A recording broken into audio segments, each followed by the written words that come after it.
Well, hello everybody. Happy Friday. Hopefully you can see me and hear me. Why am I getting all kinds of noises? Apparently I've just plugged something in. Okay, I'm going to assume you can see me and hear me. Until someone tells me different. The audio stream's current bitrate is lower than the recommended bitrate. This is currently 0. That's not good. You're hearing loads of bing bongs. I'm hearing loads of bing bongs too, Brian. Anyway, welcome. It's Friday night. It's 9 o'clock. It's the Aquarium Adventures live stream. It's Fishy business. Welcome, one and all. Hope you're doing well. Hope you've got a nice... I'm looking at my security cameras. I've just seen my kids go into the paddling pool or the swimming pool at 9 o'clock at night. It's not even that sunny here. Anyway, who have we got in? We've got Ross is here. Evening all from Edinburgh. Hope you're feeling a bit better. Yes. No, I'm not. Addressing the elephant in the room. I should have done that. That's painful. Sound is patchy. I don't know what I've done to the sound.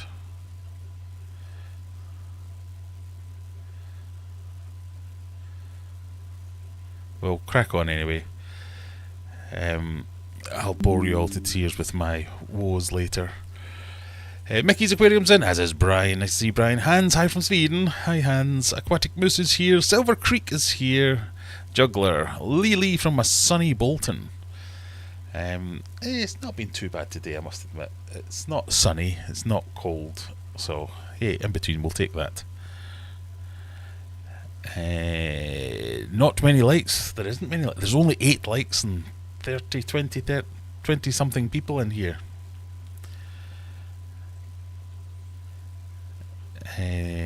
So Pilgrim was totally broken up last week. Yes. Shady Grady, nice to see you, Shady. Sound patchy. I hope the sound looks okay from here.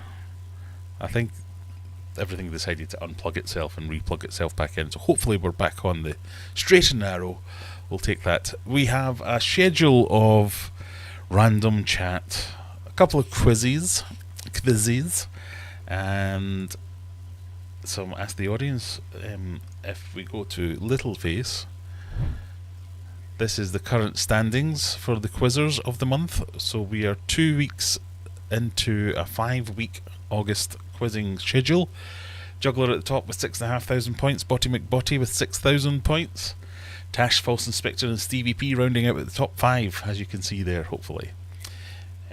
So we've got the normal August quiz. A quick reminder for anyone who's new, this is what we do on the quiz. 20 questions. The faster you answer, the more points you get. You wager on questions 10 and 20. Whoever gets the most points at the end of the month wins the prizes. What do points make? Prizes!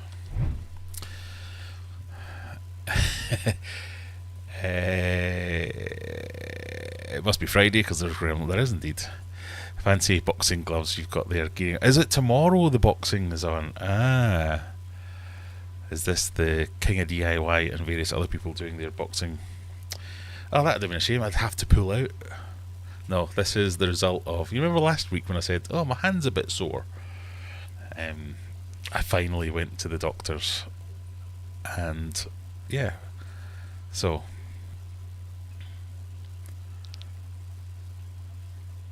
I have a cacophony? Cacophony? Is that a word? That's not the word I was going for, but it's the word we'll stick with. A cacophony of injuries. Broken finger, broken hand, 2 sprained wrists, various cuts and bruises that we showed off last week, and not a torn ligament, like a pulled ligament in my knee, in one of my knees. And then a couple of days later they phoned me back and went, oh, you know how we said you've broken one of your hands? You've actually broken both your hands. Can you come back and we'll do the other one as well? So, hence... But it's not the kind of breaks that you get proper plasters for, because it's the identical break in each hand, right at where your wrist meets your hand. So I've got to protect the money maker. So that's as I was falling, put my hands out and broke my fall. So yeah, I've got quite the list of things, but it's kind of fine as long as I'm not moving in any way. It doesn't hurt. So, normal painkillers like paracetamol and ibuprofen kind of takes care of any pain issues. It only hurts when I try and do stuff, so I can't open bottles, I can't dry myself after a shower. Um, Certain things I can do, but certain, like opening a bottle or a can, is quite difficult, and it's the kind of thing where you lull yourself into a false sense of security, going, "Oh, it's not that bad today," until you move it in the way that it is bad. You go, "Oh, you bugger!" So during the day, my knee's fine, because during the day I'm kind of either stood up or sat down and not moving around too much. But I can't really type properly, so I'm like giving one-word answers to people as I'm typing things, and then during the night they don't hurt too much, but during the night my knee plays up because it seems like the cover lying on my foot, so the weight of the duvet on my foot twists my knee in such a way that it's very, very painful. So I just spend all day and all night moaning and going, So my family have kind of had enough of me by now, because I wander around the house going, so yeah, that's what's going on. So I have to wear these for a week or so, or until it stops. I'm technically only meant to wear them when I'm moving around, so if I'm just sat down not moving and watching TV or something, I have to take them off. Or if I'm sleeping, I have to take them off, but I also sleep like this. So when I take them off at night, and then I'll be like, just lovely, nice to get to sleep, I'll just roll over like I like to do. And then I wake myself up. So I've not slept well. I'm a bit grumpy and grouchy and moany. So we're going to have some medicinal beers tonight, starting with this one. Good old Lidl Luminous Nights. That's another thing, I don't think you can hear it, but my hands feel like a bag of gravel as I move them around, basically. They're like cricking constantly. So that's that. I'm a clumsy git. What more can you say? Fish Bet's in. Who said it could be Friday already? It's crept up on us. I'm glad it is, because I was getting a bit fed up. I had last week off work to injure myself, and I was getting a bit fed up that I had to be back at work. I was not enjoying it at all. So I'm glad it's Friday again. Who else have we got in? Sounds alright at the moment. Yeah, I think it was just something got knocked and went a bit funny, so hopefully we're okay. Stevie P, are you going to do Fins and Fury next week, says Aquatic Moose. What a nonsense. What a nonsense. I'm talking about the pint I've just poured myself, not the Fins and Fury. Although, what a nonsense.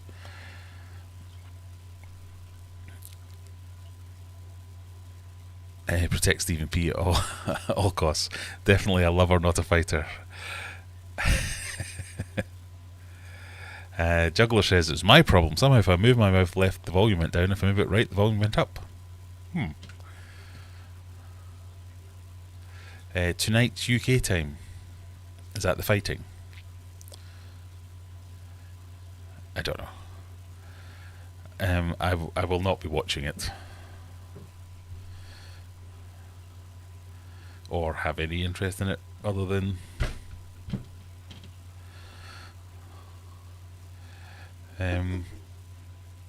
it'd be nice to see Joy get beat up. We should do a Fish Fam and Counterculture loving match. Should we do a hugathon, where we all do like a stream of continuous live streams where we just say nice things about the next person to come on? Who knows? Scott's in saying, evening all, how's everyone? Don't forget to hit that like if you haven't already. There's only 30 people here, but there's only 18 people who have liked it. Now, no, you don't necessarily have to like it, but you know, it's free.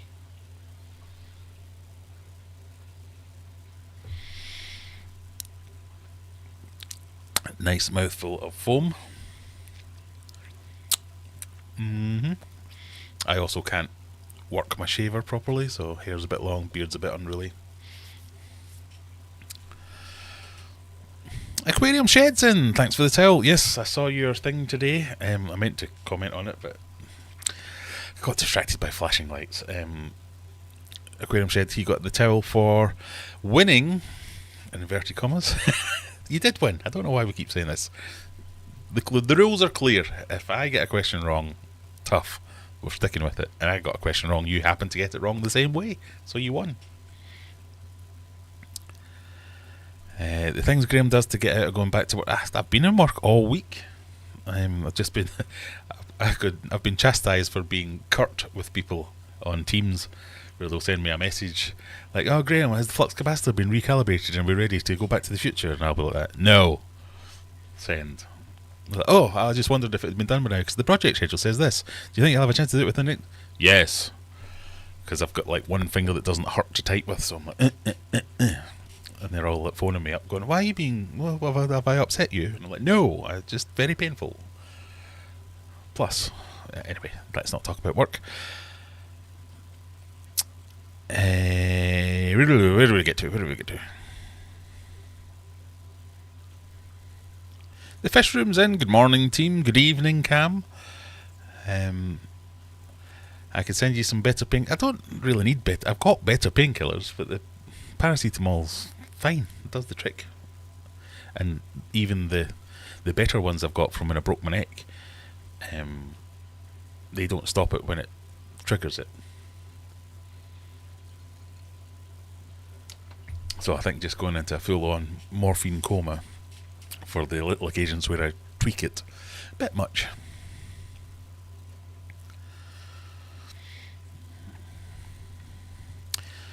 I slipped walking the dog and dislocated my rotator cuff. Yeah, I've also it's like a bingo card. Rotator cuff, tick, got that one. Actually, mine's better. So I was meant to go in for a what's the word where they cut you open and do the thing? Surgery. That's not the word I was going for, but it'll do. But it was during COVID, so it got cancelled. And like I couldn't really raise my arm much more than that. It was really, really, really, really painful. But we got a new, so it got cancelled, and then when it got rescheduled again, I couldn't do it for some reason. I can't remember why. But at the time, we got a new bed, and ever since I've had the new bed, it's been fine. It's gone away. I don't know. I want to pretend like I don't want to watch it, but I totally do. The boxing, I guess we're talking about here. I really don't, because it'll be rubbish. It'll be. I wish my hands didn't hurt because I could do some more. It'll be pathetic. It's always like that when non-boxers box.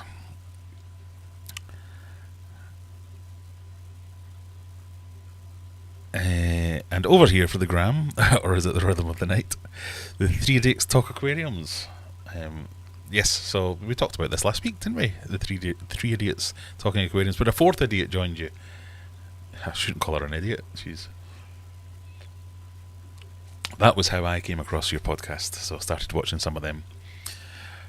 Although the 3 Idiots podcast, they seem to have a little bit of a slant towards those weird African cichlids, as if they're the best fish. Where did that come from? Morbid curiosity always wins what it does. I mean, don't get me wrong, if it was free I'd watch it and be bitchy about it. But yeah, I'm not actually going to watch it and pay money for it. Although it is for a good cause, I suppose. But then, is that lies? Decisions. How tall do we think the king of DIY is? He is tiny. Well, tiny for. I don't think he is. I think, is he 5'7", something like that? There are pictures of him standing next to people who don't lie about their height, and he is obviously shorter than them, but he's not like medically short. It's a normal height for people from the 1800s, I think. There was a wiki page that someone sent me once. It's like Wikitubia, that's the one. Where it's for YouTubers, so it's like a Wikipedia, but it's just for YouTubers, and someone has made a page of his.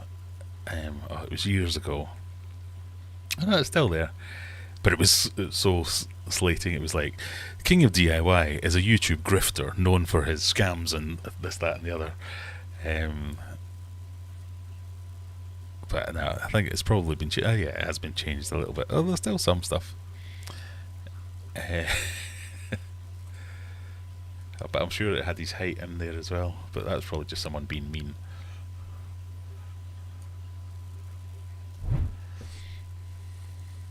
Joey Mullen, better known online as the King of DIY, is a Canadian YouTuber known for his aquarium-related do-it-yourself videos.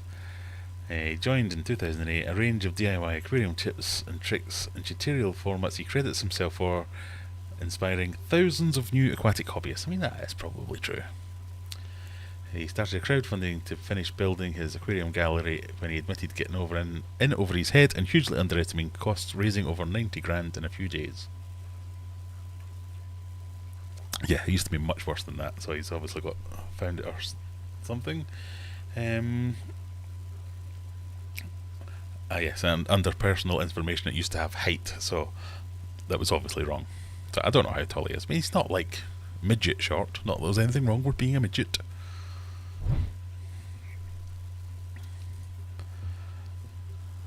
About 5'8", says Mandy.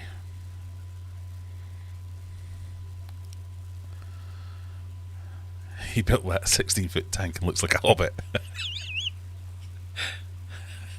8-inch geodes at the length of his arm. Oh dear.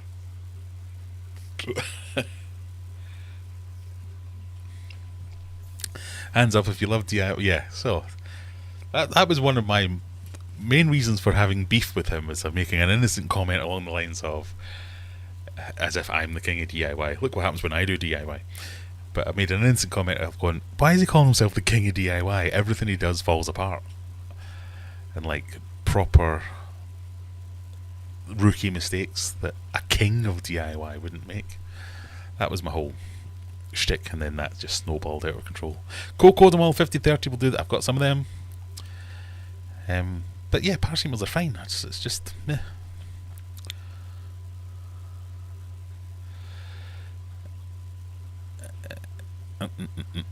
Call her whatever she wants. She's like, well, Rebecca is currently being held captive, I think, in a bunker in Bristol.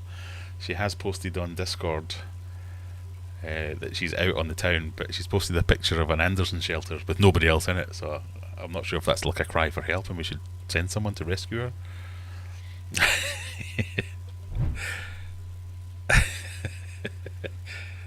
Miles just posted that in the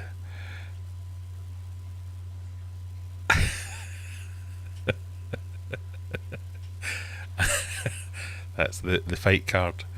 I'm going to stand here all day, miss, until you get your goddamn manager. Why are they all naked? I don't get it.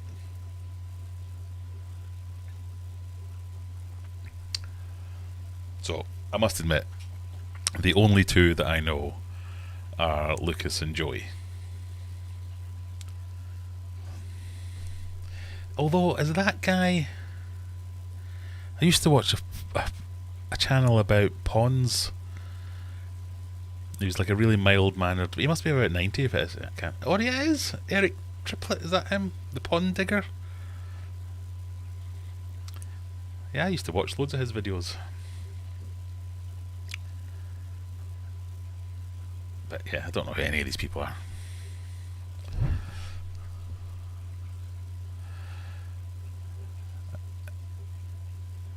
But don't you want to see them go at it like crazy people?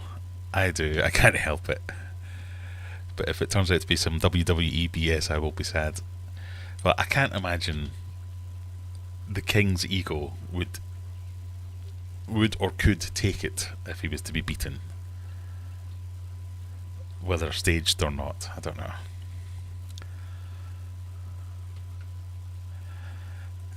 Medically short. I don't know what the politically correct term for little people are. Who knows? Who knows?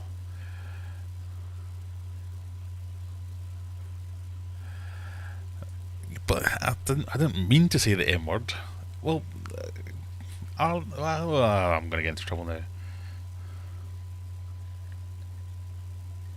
Little people, that's what you're meant to say.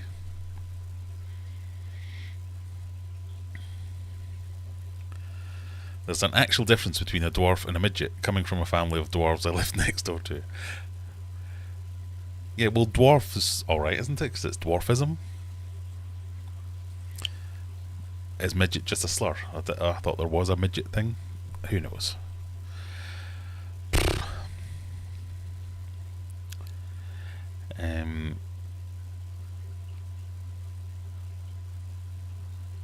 Yes, Eric the Pond Digger. Oh, why is he doing this? June's got her ticket to the fight, but we'll probably sleep through it. That's what we like to see.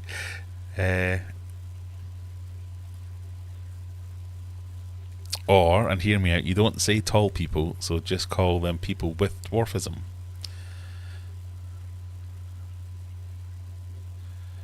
Or maybe don't use slurs if you're aware they're a slur. That's the lesson I've learned in 2nd grade. Yeah. Dwarfism is different to midget. Dwarves, even just talking like this, are probably getting cancelled. Dwarves aren't short and their bodies develop differently. Yeah, well, dwarfism is a condition. I think midget probably is a slur, so I apologise to any people of adverse height who take offence to that. I will no longer use it. You bunch of cunts. Being short isn't all bad. I bet you can find the shoes and clothes that fit. I'm no longer going to read any comments that mention the D or M word. We are, Jack, but we're now going to stop talking about it because I'm probably going to get into trouble. Medically, I'm a giant to everyone. I'm just look at the size of that. It's a medical term. Yeah, I mean, I have known some very tall people who get equally not discriminated against. I don't think no one's like, oh wow, you're tall, as if, oh, you terribly hurt person. But the constant, how's the weather up there, and all those kind of things are like, God, very grating. Hold on. Did you just drop a Kiwi and Aussie classic? See you next Tuesday. I like to throw one in every now and again. Once you get through the first kind of 10 minutes, you can get a couple of them in. And it's a Scottish classic as well as an Aussie and Kiwi classic. Don't call them anything that's an optical illusion. They're not as far away as you think. Oh, sorry. Right, shall we move on? Has anyone got any questions about things that aren't about height?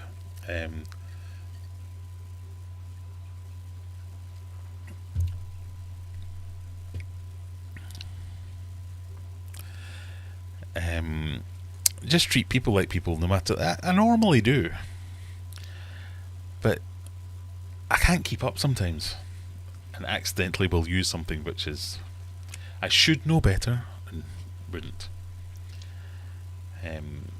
The M word, not the N word, the M for a smaller person,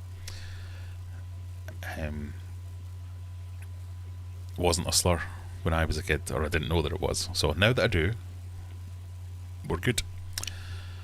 I missed your question, right, Brian? Let's see your question.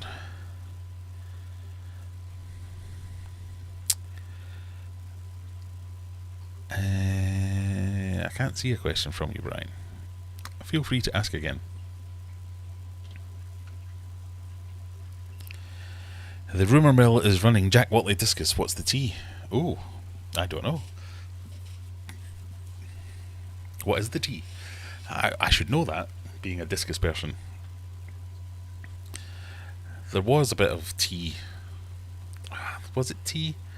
It's a few years ago that, because obviously it's a different guy, Gabe something or other, that runs Jack Watley discus, and that once Jack Watley handed it over, there were some people that said it was all a bit suspicious how he handed over, or that he had taken over and then went in a slightly different. But to me, I didn't really get that, so I don't know what the tea is, and I don't know if there's any new tea. So who knows? Question: how tall am I pre and post fall? Luckily, I'm the same height. I am just plain bog standard normal 6 foot, and hopefully not old enough to have started getting smaller yet. How tall is the tank behind me? This one, I don't know. I can't remember. I did have.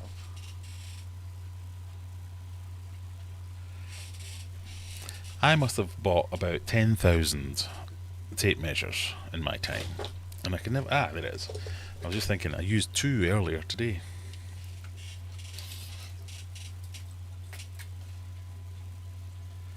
It is 22 inches, or off the ground.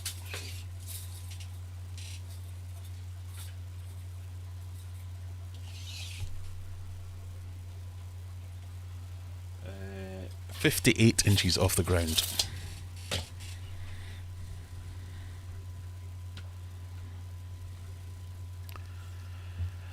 How's the fish room doing? It's doing alright. I can't obviously do much.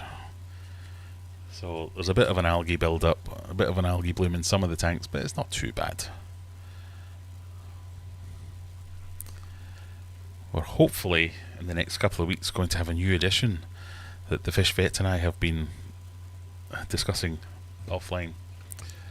So, click that subscribe button if you want to see that. So also, hopefully I will go and take my camera when I go to pick it up and video your tank. Graham, we should do a quiz like Family Feud, where we do the quiz twice, and one time we guess the answer we think, and the other time we guess what the answer most people guessed. So like Family Fortunes, as we would call it over here. Or is it more of a pointless thing? Okay, I'll think about that. Question: are the guys having a boxing? Do the gals? What? Sorry, I'll read that again. As the guys are having a boxing, I've added extra words in there. Sorry, Brian. As the guys are having boxing, do you, the gals, will have a Miss Fishkeeper pageant? Do I think the gals will have a Miss Fishkeeper? I very much doubt it.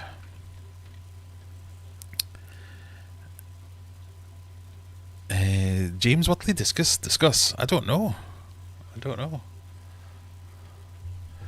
don't even know how one would Google that.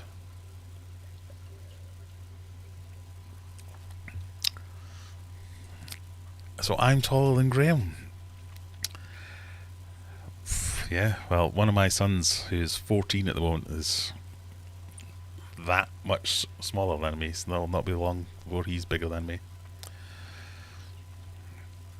The offish. What is, according to you, the smallest size tank for discus? Let's say a group of 5. Right, this is where we're now going to trot out a bunch of unscientific opinions. So I would say, for a group of... So I always say the minimum group of discus you used to have is 6. Is 5 going to break... Every piece of advice going to fall apart if you only have 5? No. But I like to say, if you're aiming for a group, go for 6 and have a minimum of 180 litres. Generally, that is your standard rectangle size tank. So I'm not saying get a 180 litre tank that's only this wide but is 6 foot tall. You're wanting a kind of 3.5, 4 foot tank, 180 litres, decent footprint, and have nothing else in it. Because if you're then going to aquascape it and take up half the volume of the water with rocks, wood, plants, if you're going to throw in loads of other dither fish and all other manner of things, if you're going to have the smallest filter in the world, then that's obviously not going to carry through. Now, why do I say 6? I say 6 because lots of other people have said 6, and that's what I've always used as a minimum, and it has worked. I have had 5 in the past and seen bullying. Was that coincidental? Possibly. So 5 might be fine. I generally say to people, go with figure out where you want to put your tank. You decide you want discus and you're going to have your tank over there. How big a tank can you fit in there without going ridiculous? Nobody needs to have a 7, 8, 9, 10 foot tank. But if you can fit in a 5-foot tank there, you're probably going to be fine and give yourself loads and loads of options. If you can fit in a big tank like that, that also gives you loads of options for filtration. You might be able to fit in a sump or a big canister filter or even a couple of smaller canister filters. So again, that gives you more room for adding in many, many more. But yeah, a 3-foot tank with decent external filtration and not much in the way of decorations or extra fish, you might be fine with that. So we'll see. That's kind of where I go with. Tall enough that flying coach is painful. Jack, you might be taller than me. Right, let's not all... Don't make me feel small now. But I'm fine with that. Tommy's 6'4". My God. Jack's 6'1". How tall was Fish Shop Matt? JT. Yes, Jack, how tall was he? Because we measure everyone's worth by their height for some reason. The tank behind is 5 foot by 2 foot by 2 foot. It is. That's what I always say. So have I just contradicted myself?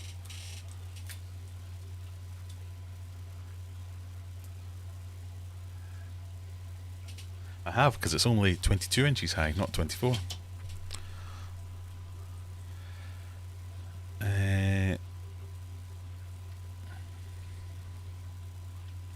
Pointless, that's whose line, isn't it? No, pointless is you have to guess an answer that's sort of, they'll say something like, how many football teams have scored more than 100 points in a season? And you have to name a team that's correct, but that no one else had said. So they ask 100 people, and if nobody says the correct answer that you give, you get the points. Is that right? I think so.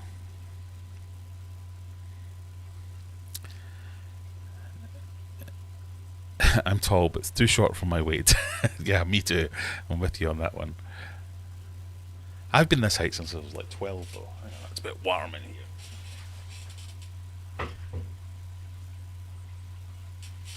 That made no difference. So I kind of stopped growing when I was like 14. I'm miles behind. I've got massive feet, says Jack. Well, you know what they say about people with massive feet. Big shoes. I'm a size 12, if that helps. Right. Quiz time.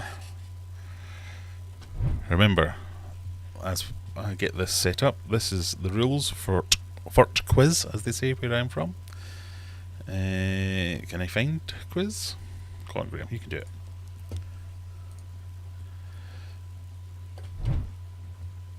That is how we play the quiz. So anyone can play. I will just copy the link and paste it in the chat when I find the chat.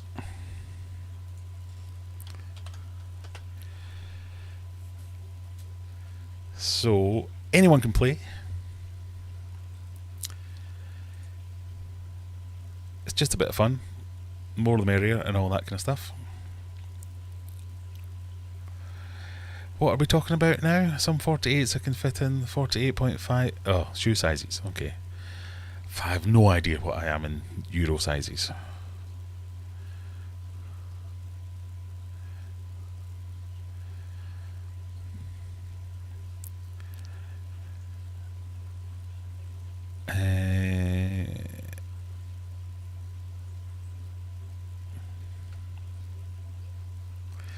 I had a group of 6 until yesterday. How do I say? You can say the stunted discus passed away. Yeah, and some people did say that the reason that they suggest 6 discus is because it allows for one to die and still have a harmonious group.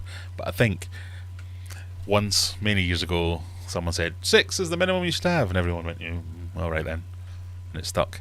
I do have, they're in the house, I do have some books from Martin Ng that make some like care guides and general stuff like that, it doesn't mention a number, but it does say a small group. I've seen that when Stinker were around, if you went on their mailing list, they would give you, this is how to keep Stinker discus, and they would make some claims, and as would every breeder, whether they were domestic, wilds, Asian, German, whatever. They would all make claims and say this is the way to do it, and this is how you keep them. They're all slightly different.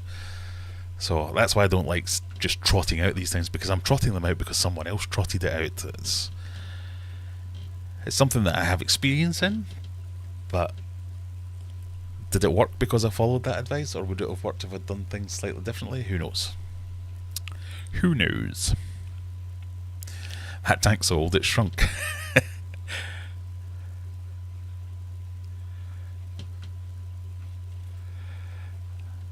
The runt, yes, that's another one. Every group of discus has a Ronnie.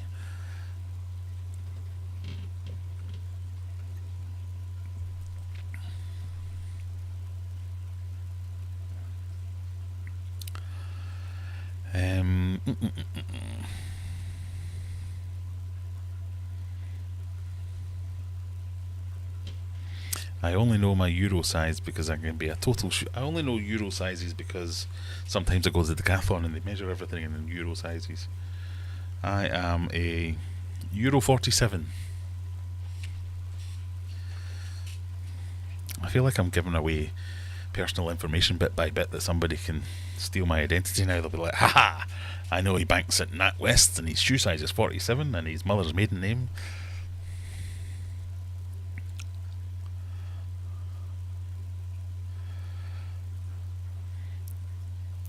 Graham, I'm still under Zenny McGinger. Is it auto-populated this time? Can you make sure all my points go together? I don't usually change stuff, but I had to last time. Okay. Let's see. I'm sure we can do that. I can't auto do it, but I will. If you remind me at the start of the month. Yeah, week 2 you were Zenny McGinger. And week 1 you were Zenny. Is that right? Yes.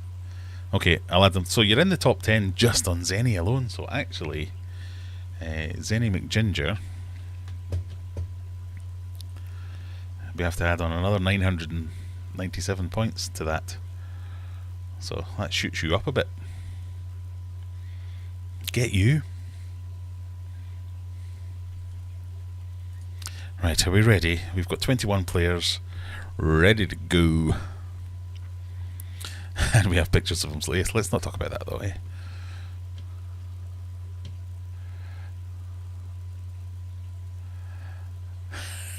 I felt like Gandalf turning up to the Sheffield auction with Brian and Juggler. None shall bid on the Fluval, except for Andrew, who stole it off me and he didn't even want it. Right, are we ready, people? Let's get the playback. Start the countdown. Here we go. I changed it to 20 seconds. Go me.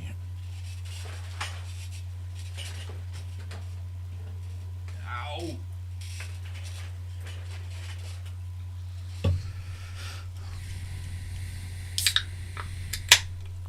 Good luck, everybody. Of these edible fish, which one is not classified as a flatfish? Is it halibut, sole, flounder, or rockfish?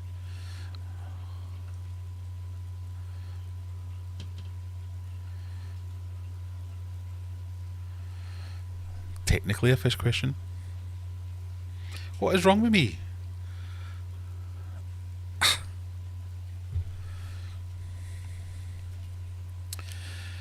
Thank you, Cam. See you next week.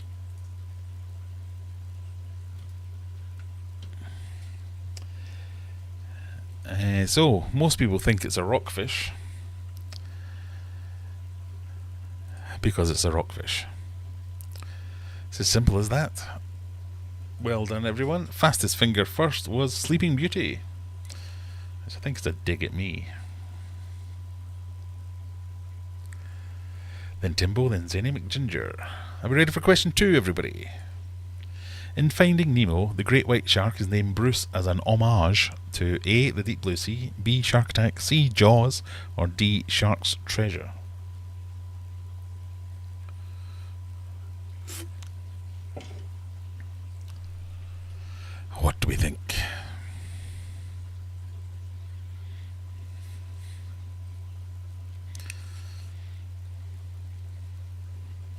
This was one of those things where it was it an urban legend because it had an Australian accent, didn't it? So they thought it was just done as, yeah, well, an Australian bloke's name, Bruce. Okay, we'll call it Bruce. But then it turned out, no, it's because it was name's Bruce.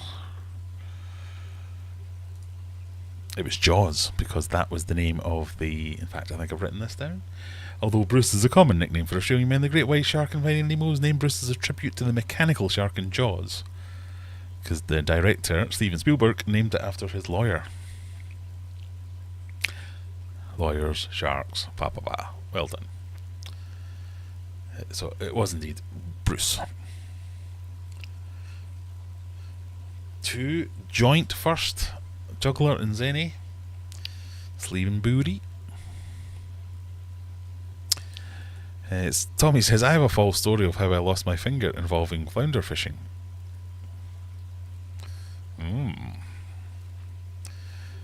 Question 3. Baseball legend Joe DiMaggio, who died in March 1999, was known as the Yankee, Clipper, Slugger, Doodle Dandy, or Stomper.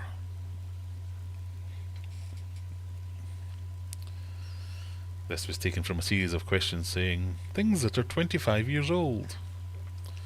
So, death of Joe DiMaggio.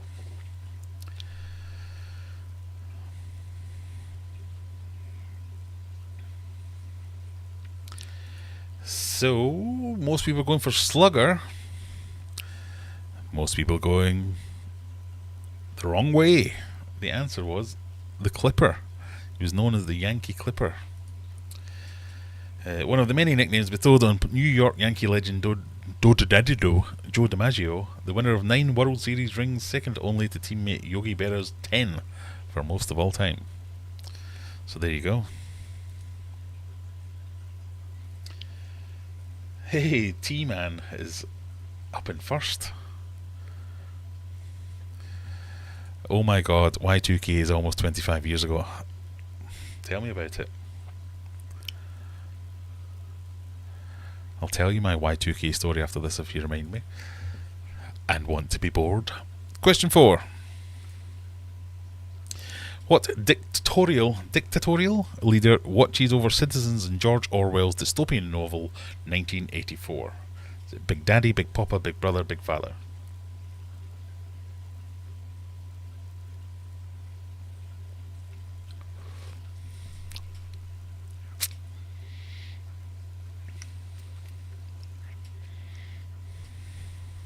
What do we think? Everyone thinks the same thing. So, everyone thinks...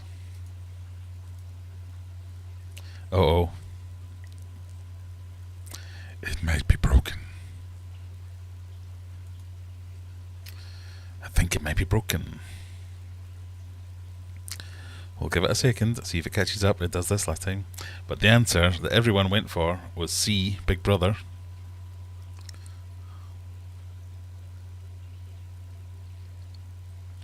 So you're all correct. There you go, I did catch up. Phew.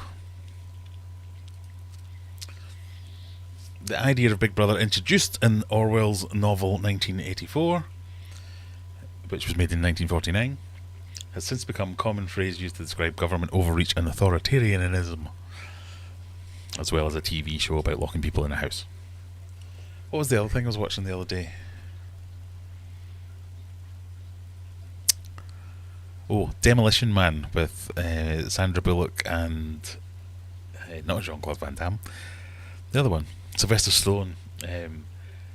That was set like early 90s or whatever it was, and that was meant to be futuristic, and then they froze them for 30 years, and they came back in 2034 or something like that. It's when they came back and unfroze them, and I was watching it going, God, this... First time I watched that was like an unimaginable future, and it's 10 years away. Wow.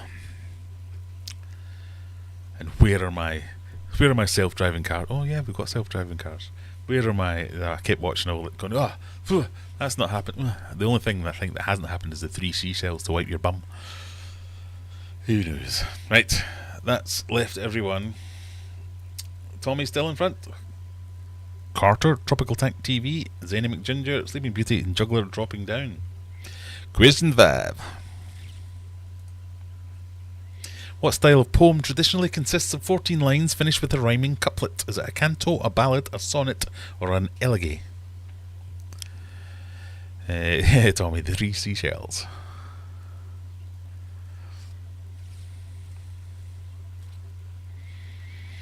Oh, Stevie P's getting interrupted by work. That's not what you need. I was promised flying cars, yes. Where are they? There are actually flying cars. You can get some.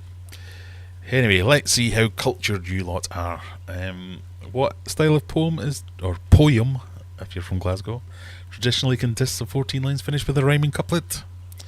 You all think it's a sonnet, apart from 3 people. You are correct. William Shakespeare famously wrote, this is a fun fact, I don't know why that decided to include itself, a collection of 154 sonnets in 1609, but also wrote additional sonnets in several of his plays, including Romeo and Juliet. It's the weirdest fact ever. Carter has moved into the lead. Welcome, a new name at the top of the leaderboard.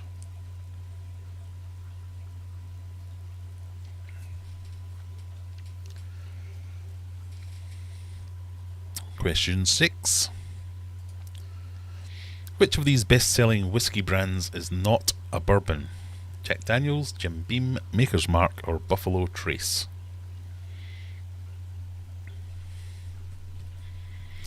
Oh, there's already a split of votes.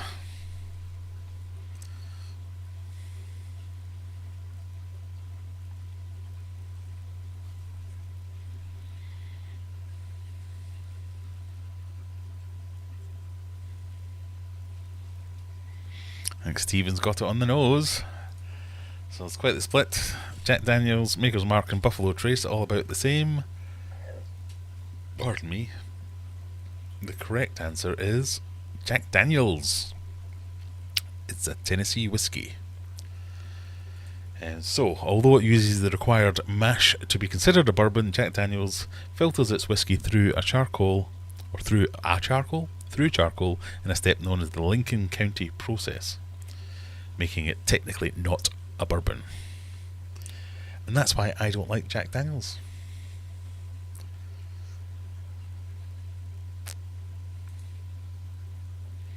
Tommy fast on the finger up there.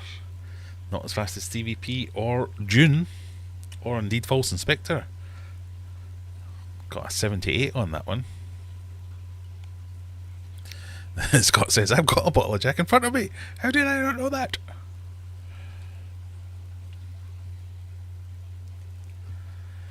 Question 7. Ray Gun took all the attention at the Olympic breakdancing, but who actually won the B-Girl Gold? This has been fascinating me for the last week or so. I don't know if this has made it across the pond. You'll need to let me know if you've heard of Ray Gun. But this is just fantastic.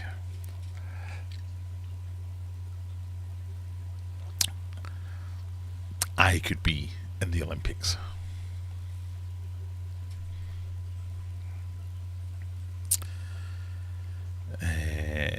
Okay, so but who actually won? So 6 of you thought she won. Are you lot okay?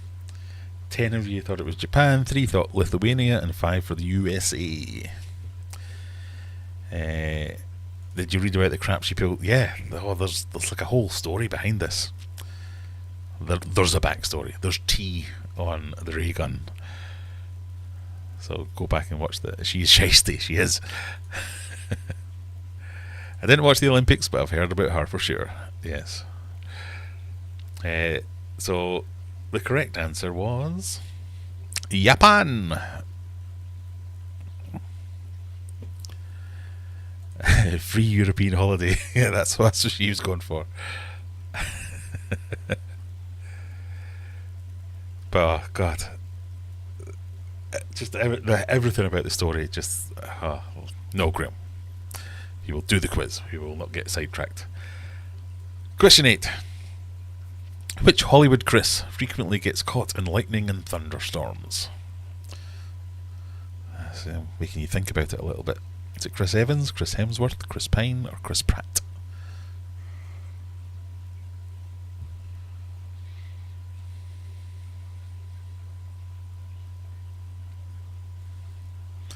Most of you are getting it.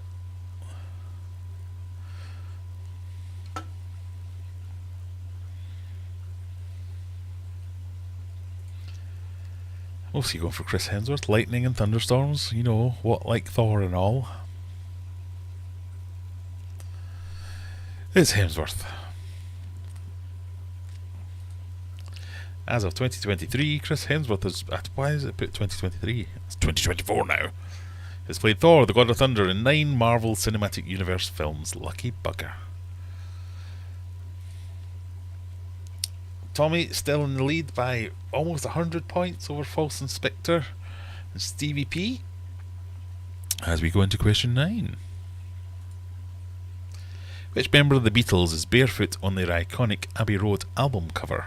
Is it George Harrison, John Lennon, Paul McCartney, or Ringo Starr?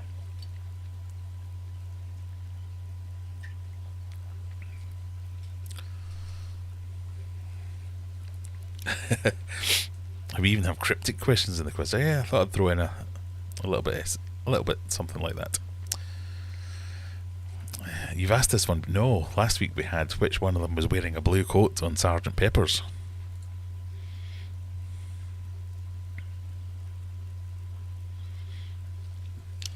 Let's see, what do you think? Oh, 13 of you think it's John Lennon. 9 are correct with Paul McCartney.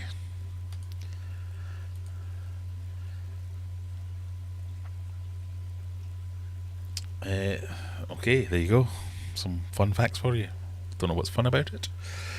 Question 10. Remember, this is your wagering question. You get to choose however much you want to bet. You bet it, but if you don't bet anything, you can't lose anything, but you also can't win anything, even if you're right. So it's up to you what you want to bet. There is a cryptic clue as to what the question will be about.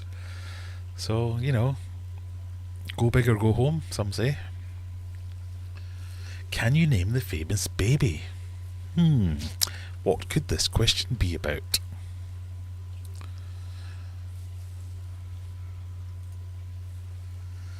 It's going to be a picture of a baby. You have to say, who's this? Name the baby. Her dad might have an achy breaky heart if she has to buy herself flowers when she grows up. Is it Taylor Swift, Kelly Osbourne, Lily Collins, or Miley Cyrus?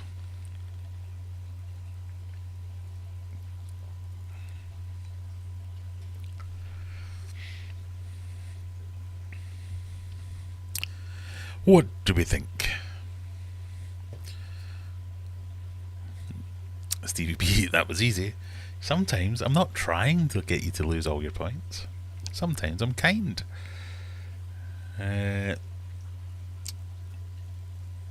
Most of you going for Miley Cyrus. 3 of you thinking I'm trying to trick you.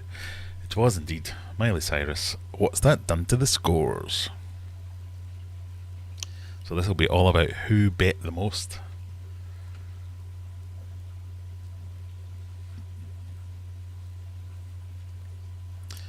Who were the losers in that one then? Uh-oh. Timbo, Shady, and Jumbo Willie. Well done, everyone else. Question 11. What international band released their debut album, Boy, in October 1980? Was it The Cure, Joy Division, The Smiths, or U2? That is the album cover.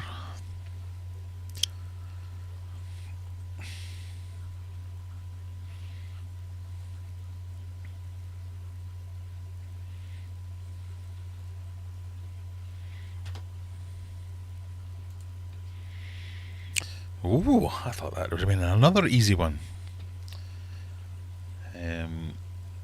A bit of a spread, but the correct answer was U2. To you, to me, you too. Stevie P takes the top spot. Jugglers creeps into third. Where's Tash? All the way down in ninth. Come on, Tash.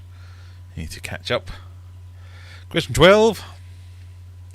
Nestled between Australia and New Zealand, what is the name of this body of water highlighted in blue?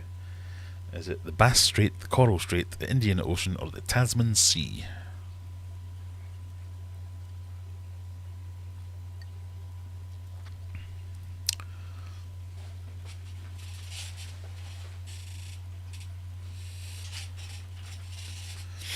Now I'm too cold, so I had to close the door. Ah.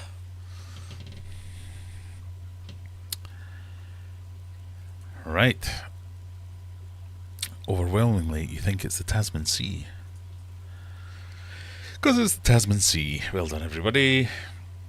Except Tropical Tank TV, Zenny McGinger, Sleeping Beauty, and everyone else that got it wrong. Plenty of time to make it back, though. Don't worry. Question 13. Lucky for some. What is the name of this pig-like animal with a short, prehensile trunk? Is it a fossa, a tapir, a shoebill, or a capybara?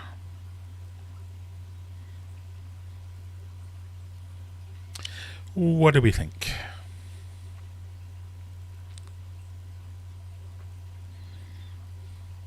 I don't know what a fossa is. Giving you a bit of a clue.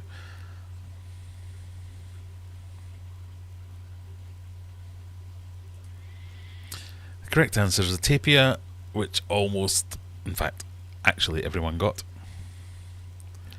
So that's going to do nothing to the leaderboard other than giving whoever answered it fastest, which I think was Tash. No, Zenny McGinger got it on 88. Well done, everyone. Hey, Tommy says I totally have a pet capybara. Question 14. What denomination of Mexican banknote features an image of an axolotl? Is it a 10 peso, 20 peso, 50 peso, or 100 peso? Roll up. Give me your guesses now.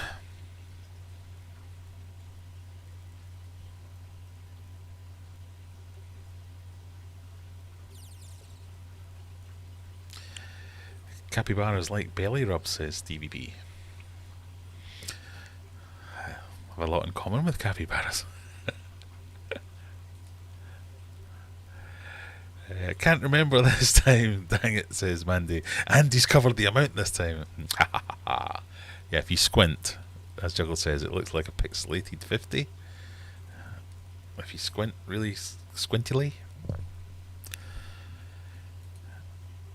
And that's what most people went for. Because that's what it is. Stevie P, Juggler, 1-2.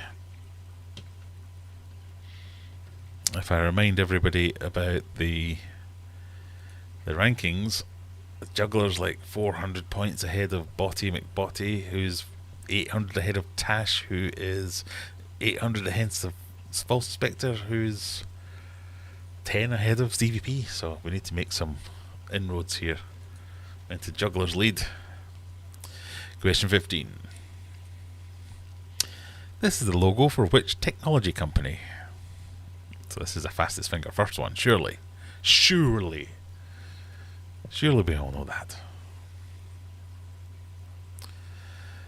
Steve says, my eyes are crap, so it's a perfectly crisp 50 as far as I'm concerned.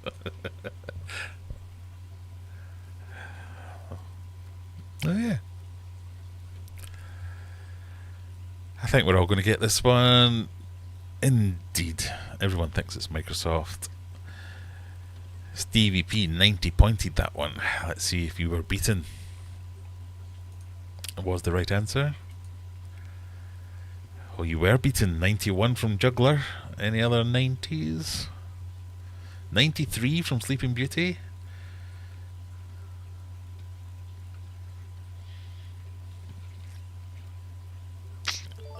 Well done, Sleeping Beauty. Low Hit Vlogger has just subscribed. Thank you, Low Hit, if you are indeed a real person. Question 16. This is the flag of which European country? Denmark, Iceland, Finland, or Norway?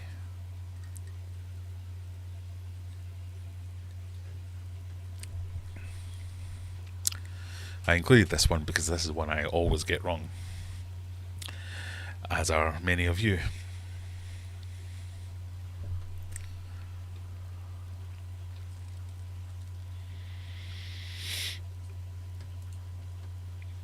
Oh, it's 50-50 between Iceland and Finland for many of you. It is, in fact. Drum roll, please.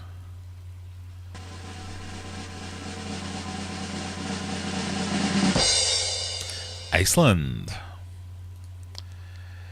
Stevie P and Juggler both got that one right. Bottom McBotty moves up, as do Tash, Aquarium, Shed, and Christine. Mona Lee and not Christine also move up. Everybody else.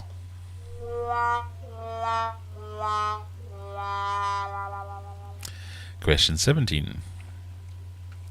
In 1991, researchers at Cambridge University created the first webcam in order to monitor test subjects, a coffee machine, bathroom breaks, or baby birds. Or if you're not from Scotland, baby birds. So, a faster way to write that question would have been, what were webcams invented for?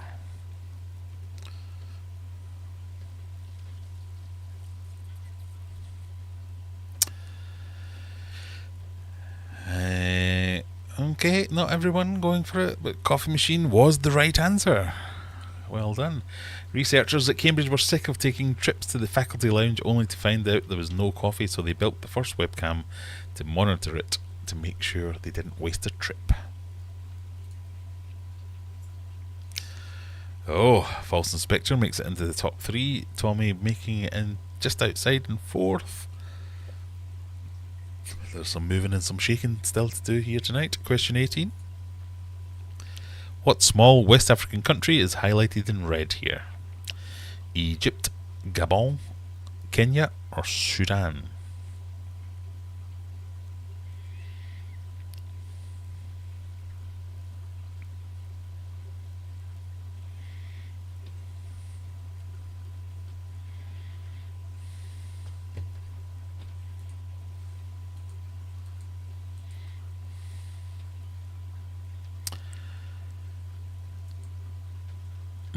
Most people are going for Gabon. I think that's because you might know where Egypt and Kenya are, so it's a 50-50 between Gabon and Sudan. I'm thinking. It was Gabon.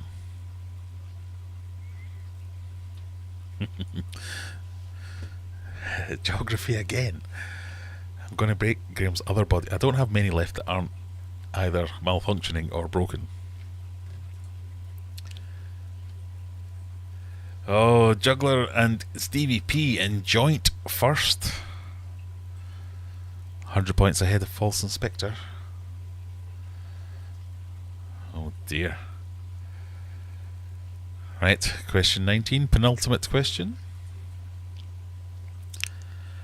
And which of these television dramas would you find Walter, Jesse, Gus and Hank? Is it Breaking Bad, The Wire, Sons of Anarchy or The Shield?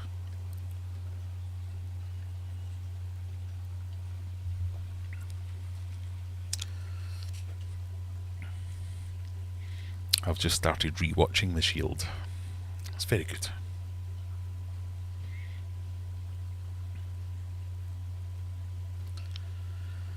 Okay. 21 of you think it's Breaking Bad and 3 think it's Sons of Anarchy. It's Breaking Bad. Never seen the show and I still know. Zenny, is this an American complaining about geography?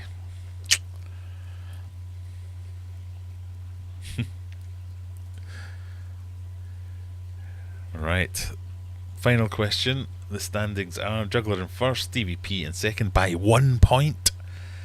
About 50 points ahead of T-Man. So I'm going to have to remember to change your scores as well, Tommy.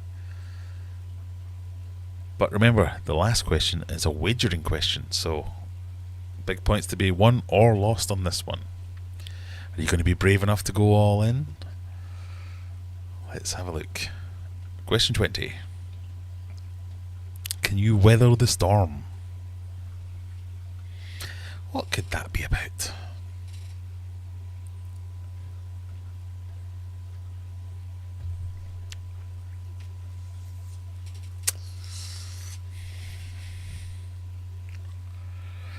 Anvil, crawler, ball, bead, ribbon and sheet are all types of what weather phenomenon? Are they storm clouds, lightning, hail or wind gusts?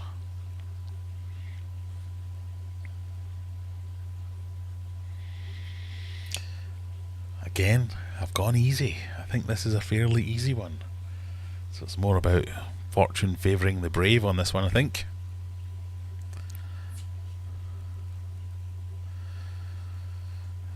Or is it? So, 19 of you went for lightning, 4 of you went for hail, and 1 went for wind gusts. I can tell you that 5 of you are wrong. The answer is indeed lightning, so it's all about who bet more than who, or who bet more than whom. Whom bet more than whomst. Let's see, your winners are... In third place, Botty McBotty takes the third place, 2,960 points. Stevie P in second place with 3,212. And Juggler 3,214. Ouch! So they bet it all. But that 1 point deficit for Stevie P couldn't catch up. Well done, everybody. Next week, who knows? Maybe I'll do some actual hard questions. Oh, Adam's called it live spreadsheeting. Woo! Okay, let's do some live spreadsheeting. Export player rankings. This may take a few seconds. Open the player rankings. Here we go. So, as we know, we need to delete column C. Copy, ouch, that, copy, minimize, week 3, paste, done, August. There we go, there's the new totals. Juggler with 9,622, ahead of Botty with 9,054, Tash in third with 7,910, Stevie P 6,658, False Inspector, Aquarium Shed, Shadow, Zenny, Mona Lee and Christine. So I'll just put down here, Zenny has also got to get, what was it? Oh no, hang on, Zenny McGinger has made it in. So you've also got to get one, ow, wow, ow, ow. Tommy's not in it because he's changed his name, so we'll need to remember to do Tommy as well.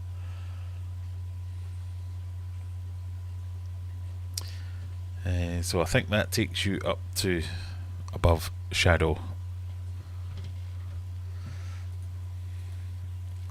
It's a 5-week month this week, it is. Yes, 2 more weeks to go, so anyone can,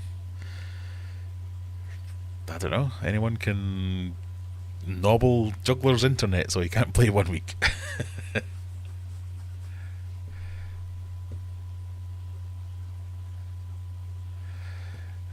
I'm in the top 10. Are you sure you've added that up correct? Which one are you, Lisa? Are you Mona Lee?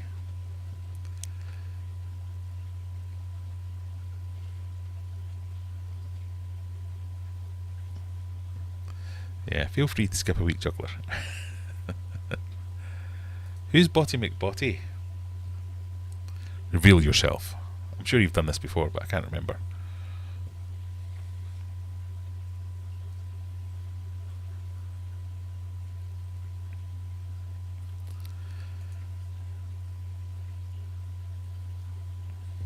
Adam tied for third.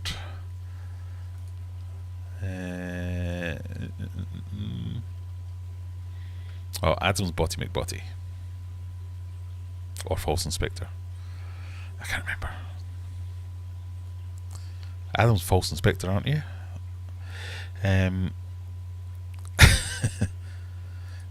Moan or Lee, because I like to use moan. Fair enough. I know where Juggler lives. I'm open to offers. Just distract him somehow. Just get him a few questions to. But there we go. So let me just make sure I saved that, because autosave don't work. I don't want. There we go. August saved. That one not saved. Don't care. There we go. Juggler also knows where I live. That is the problem. Knowing where people are.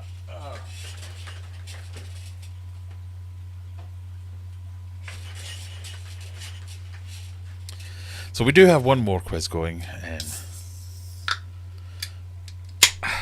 But yeah, one of the categories there, you might not have noticed, was 25 years old. So it's things that turned 25 this year. And lots of them were all to do with the Millennium Bug. And I just couldn't bring myself to add them as questions, because I was like, the Millennium Bug. That was about 3 weeks ago, surely. The Millennium Bug, or Y2K, or whatever you want to call it.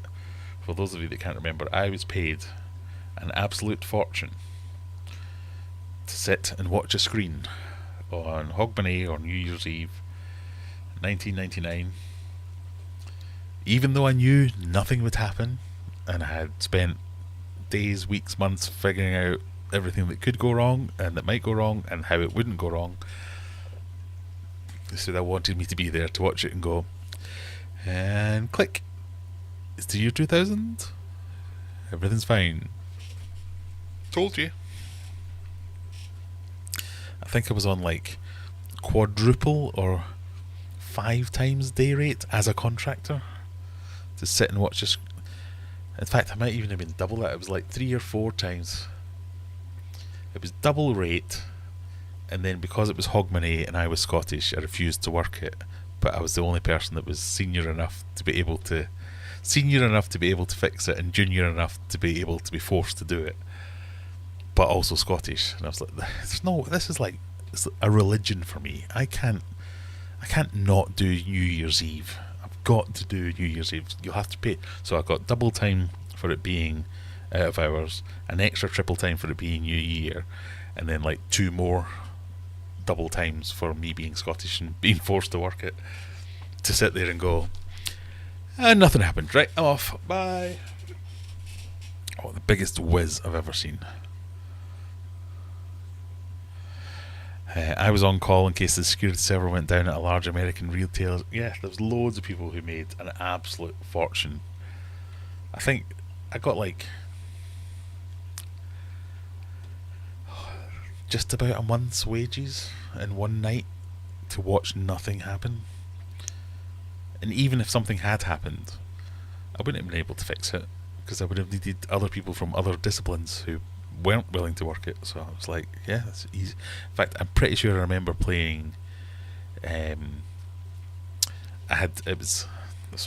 to get super technical, I worked on a Honeywell Bull mainframe computer, and I had a desk where I had the terminal for the mainframe was there, and then we brought in a TV and a PlayStation, and I played Tiger Woods PGA Tour 95 or 98 or whatever it was, and that broke,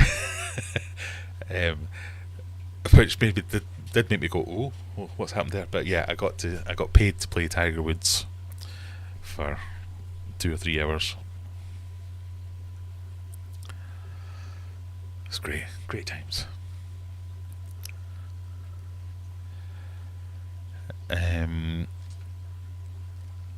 When I realised people born this century have already started drinking and graduating college, I cried a little. Yeah, I was a few weeks ago looking through CVs of people, and I remember years ago. Sorry, that's disgusting.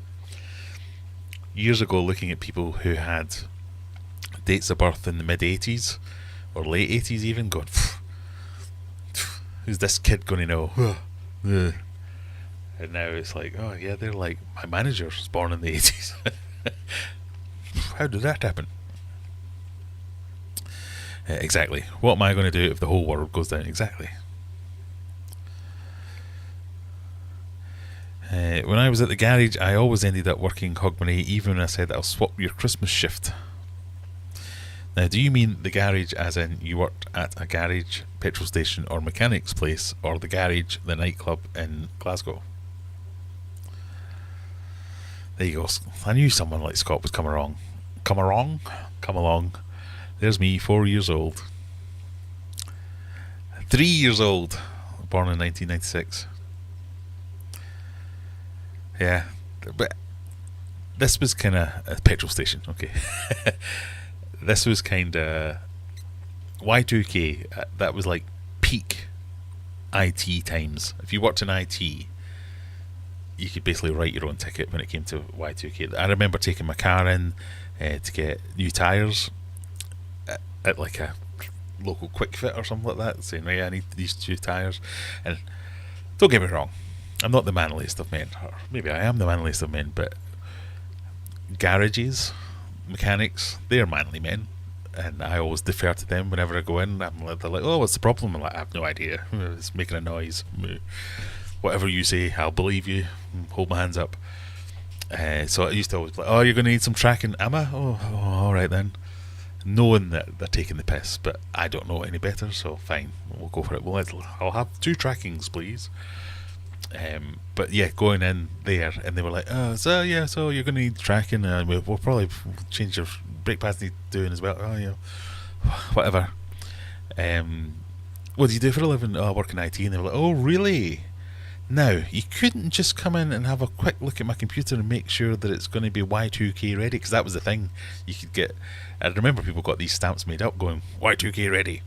So you wanted to be Y2K ready, and you wanted to have your system Y2K ready, and there was loads of shysters out there who were hiring themselves out as contractors who would give out Y2K certifications. And they would just go around with a stamp and go, bonk, Y2K ready. Oh, and like, so this was my chance to turn the tables on QuickFit.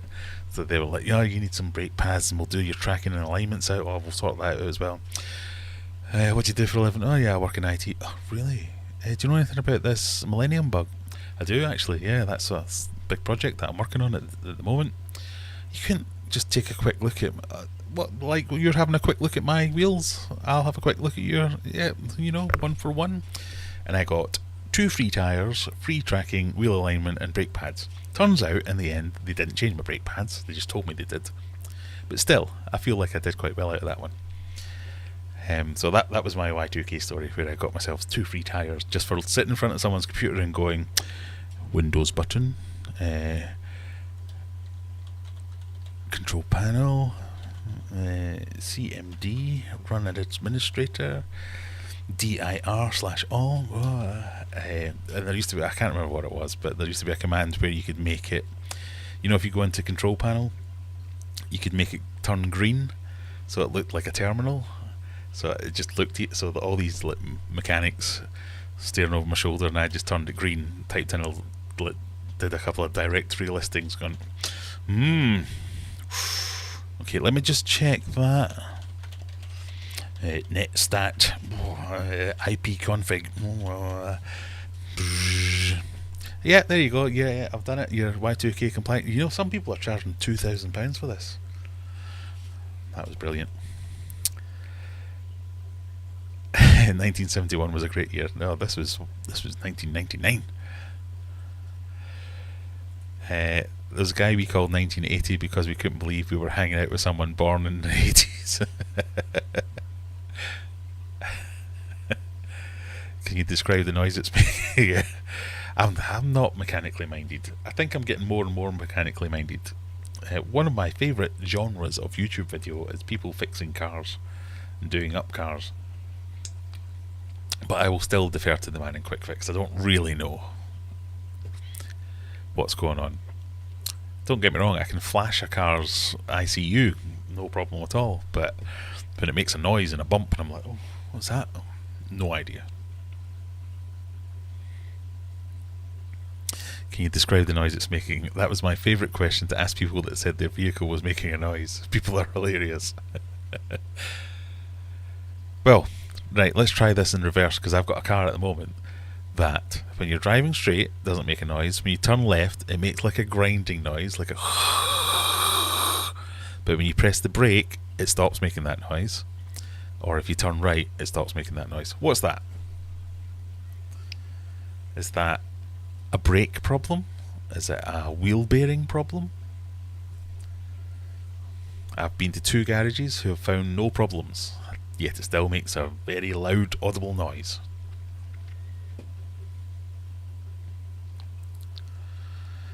I was working at Sky when Y2K hit. I was hoping for a day off.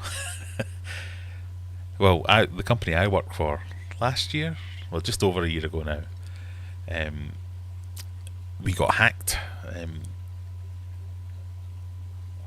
A massive ransomware attack. So just one morning, came down to do my work as normal, log into my email. Oh, your account has been locked out. Okay. Log into Teams. Nope. Oh, I'll work on that document I was writing. Nope. Everything locked out. So eventually, on phones and stuff, phoning people, we got hacked, and it was a week of just sitting there going.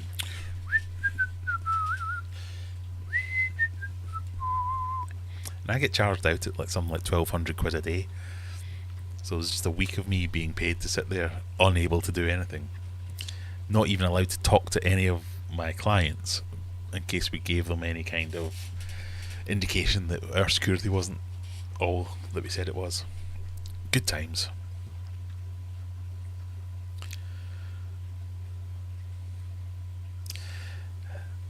It turns out in the end he didn't get the system Y2K ready. He just said he had. Yeah, that was my whole shtick. That's a wheel bearing going out. That's what I think.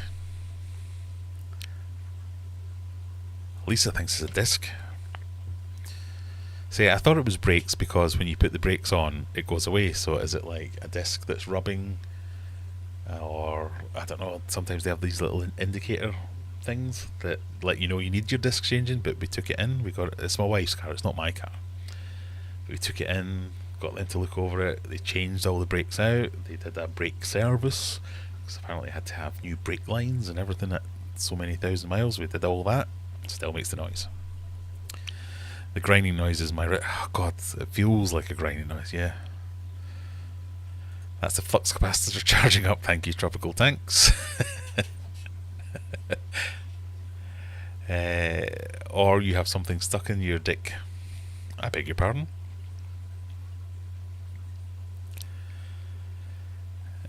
Flux capacitor has it. It could well be the flux capacitor. It's very problematic on VW Caddy Maxis.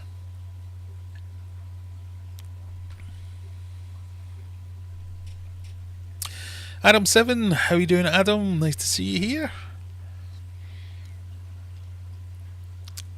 10, go to 20, whatever, go to 10. You figured out computing in a oneer. Well done, Brian. Sometimes, right, hang on, I'm going to sneeze. Ow! Sorry about that, everyone. Sometimes debris will get stuck between the rotor plate and the rotor itself. That's what the disc clamps onto to stop.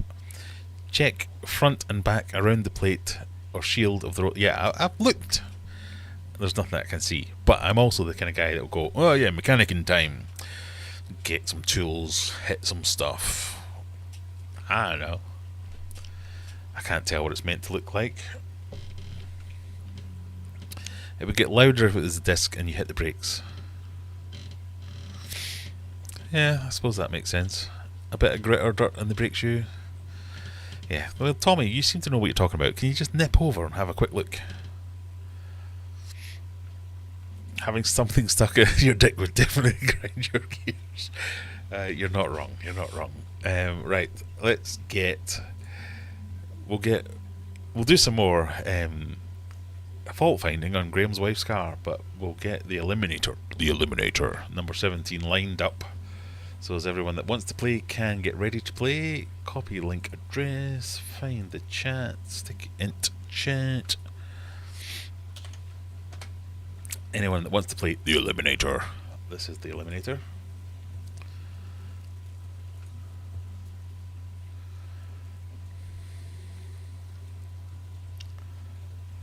But the thing that I couldn't get was, why is it only when I turn left? So you can be going down the road straight, let's say 30 mile an hour, da da da da da, slight bend to the left, to the right, nothing, to the left, to the left, and brake. That's weird.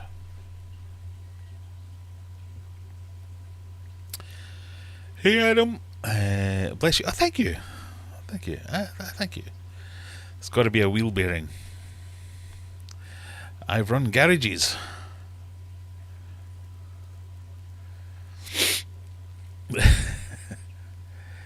Quick question, Graham.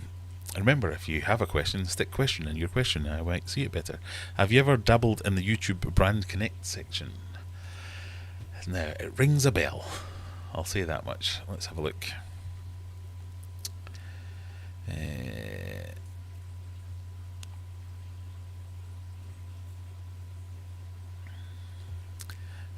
Where is it? It's in your studio.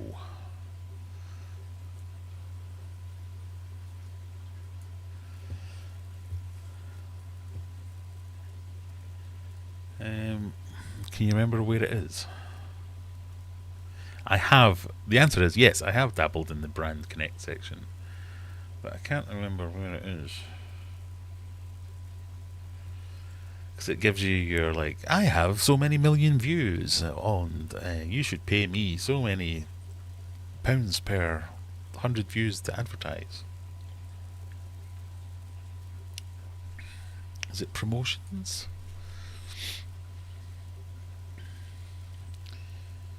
Nope.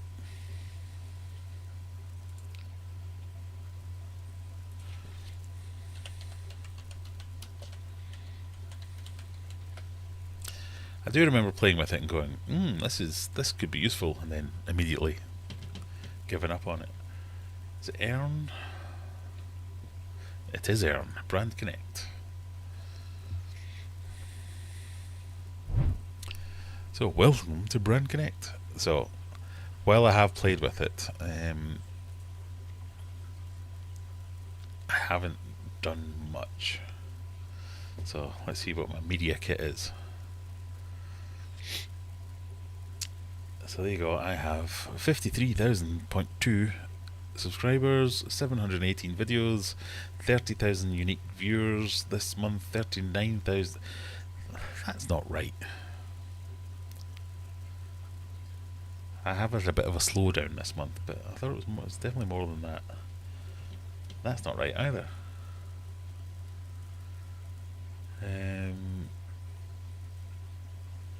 That is right.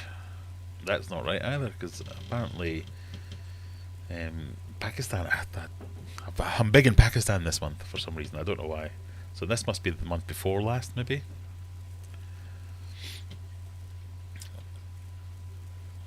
I don't know how to change these.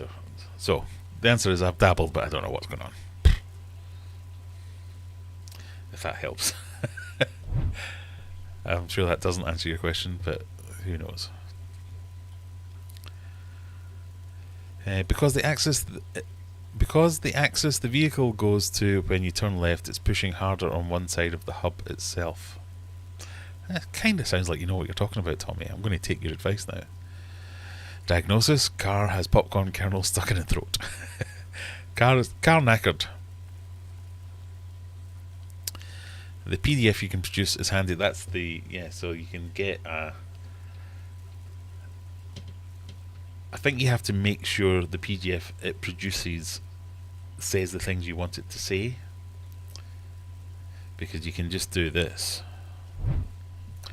So if you're happy with all this, but you can change these things. So I think you can edit these.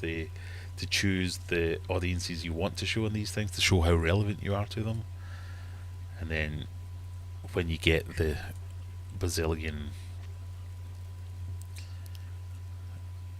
brand deal requests from Huger and all that kind of stuff, you can just send them this and go, oh, sod off.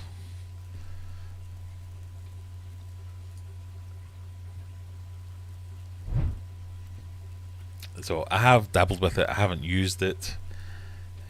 Talking of brand deals, we've got a new brand deal, Opportunity, which I thought might actually work out quite well. But anyway,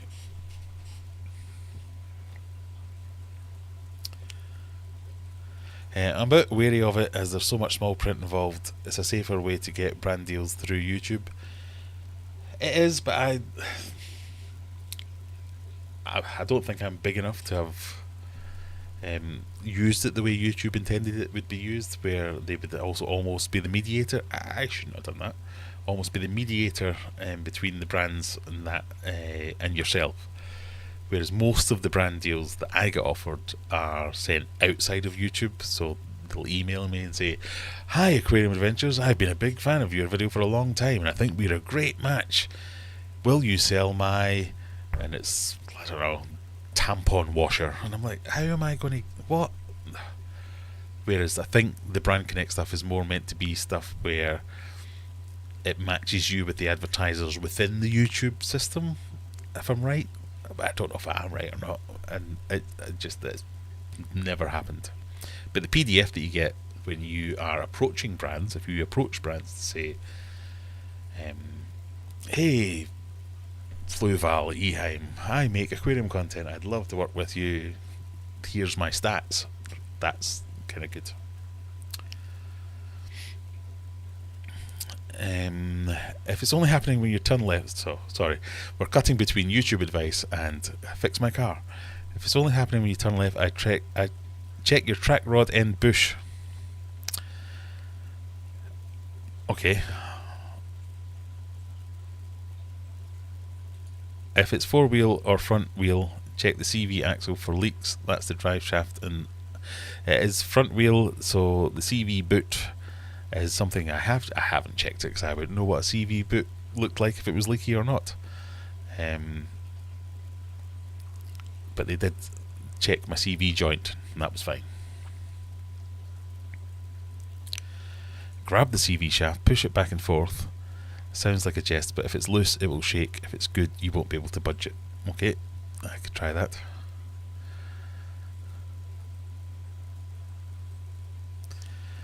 I had a smart aquarium manufacturer called Wonder Factory get in touch. Oh, I might know them as well. Their tanks look laughable. They're the ones that you can only fill up 3/4 high, I think. Yeah, they are. I mean, I love that kind of stuff. I'm a big glutton for a gimmick, whether it's aquariums, cars, whatever. If there's a button that'll do a thing that goes woo, I'll go wow, great. But yeah. They email me once a week like, oh, we're still not in Europe, but as soon as we are I'll send you one. I'm like, I don't care. I'm going to make fun of this is ridiculous.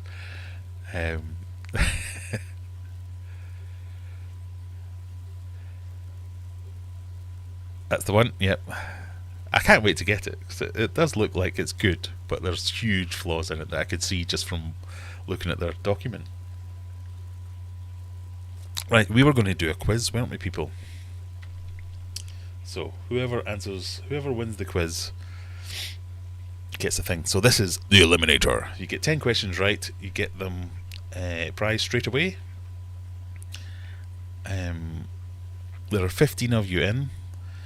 One more time I will paste the link for the latecomers.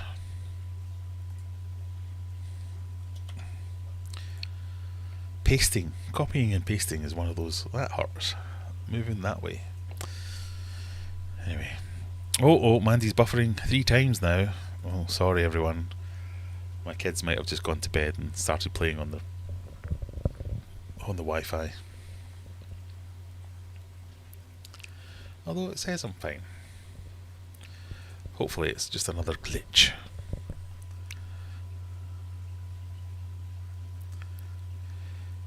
did your tracking, they probably over-tightened the rubber cover.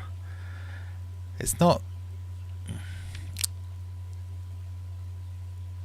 changed from when I first noticed it, so they haven't done something, so it's been there, and I've gone, it's making a funny noise. What's this noise? Oh, well, we'll check your brakes, we'll do this, we'll do that, we'll do the other, and it's made no difference to any of them.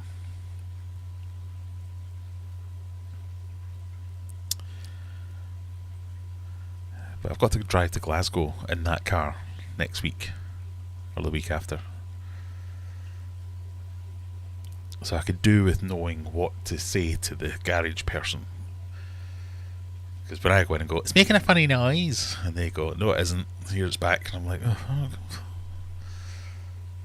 So if I can go in and say, can you just check the CV boot, or can you just check my flux combobulator, make sure that's all in alignment, know what I'm talking about, they might take me a bit more seriously.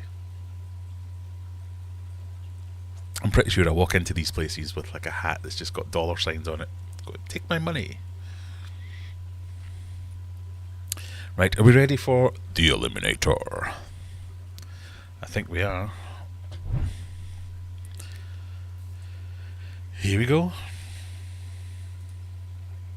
Remember, these questions are fast. Get them right.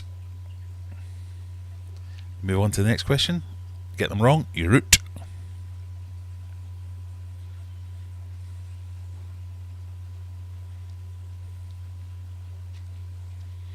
Question 1. Which 1986 movie has main characters with the nicknames Maverick, Goose, Iceman, Viper and Jester?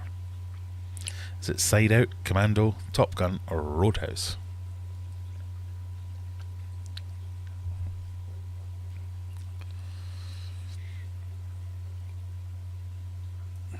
I don't think we'll lose anyone with this one. Surely not. Everyone's gone for Top Gun. It is Top Gun. Tommy says, I've actually seen the airplane they flew in the movie and touched it. It's on Texas. It's in Texas.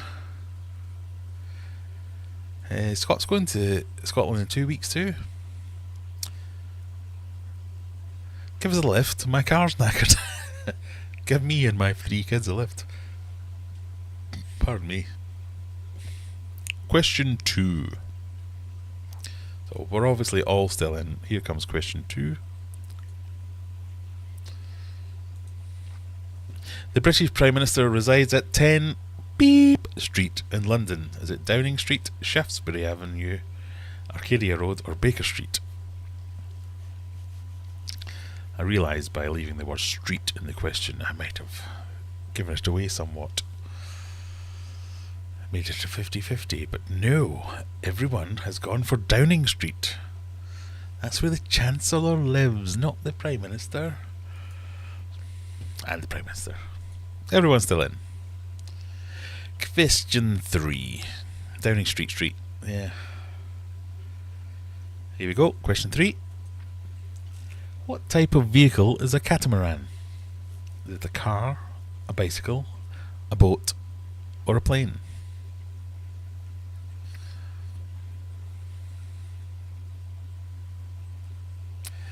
I wish I could offer. I've got the missus and the dog. They're quite small children. Well, one of them is. Everyone, except for one person, who I'm now going to shame, has gone for boat. That one person, who is that one person? 2 have been eliminated. Shadow has gone for bicycle for some reason. Or have you been timed out possibly? I don't know. Who's called tampon water? Oh dear. So the answer was indeed a boat. As it says, a catamaran is a boat with 2 parallel equally sized hulls. The name is derived from a Tamil word meaning logs bound together. Everyone's still in. Question 4. The 1980 Atari game Missile What is one of the best-selling arcade cabinets of all time? Missile Fighter, Missile Launch, Missile Command, or Missile Strategy?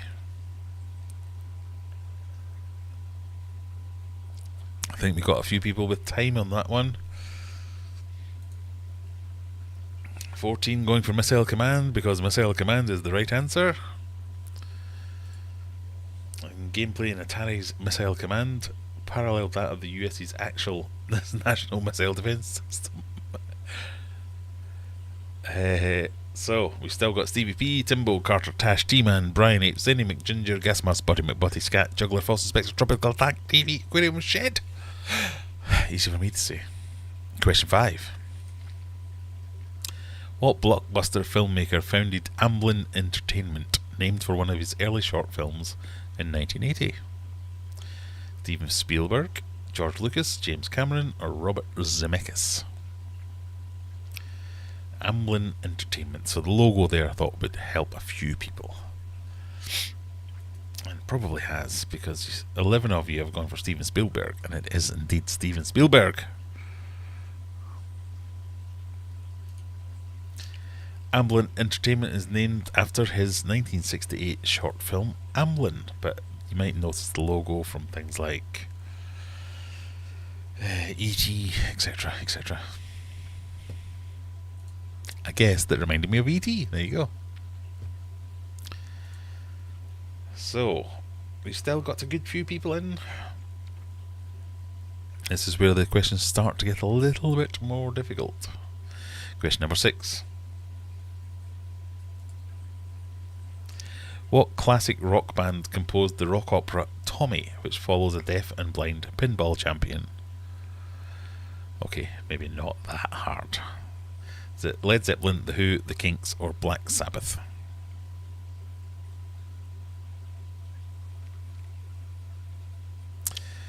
Silver Creek, otherwise known as Tommy, has the album.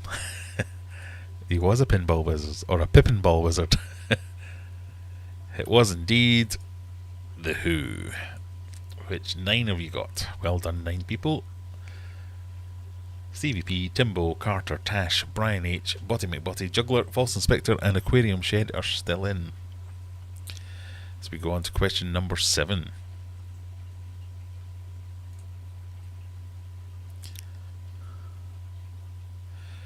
What is the most populous city in the United States? Chicago, Houston, Los Angeles, or New York?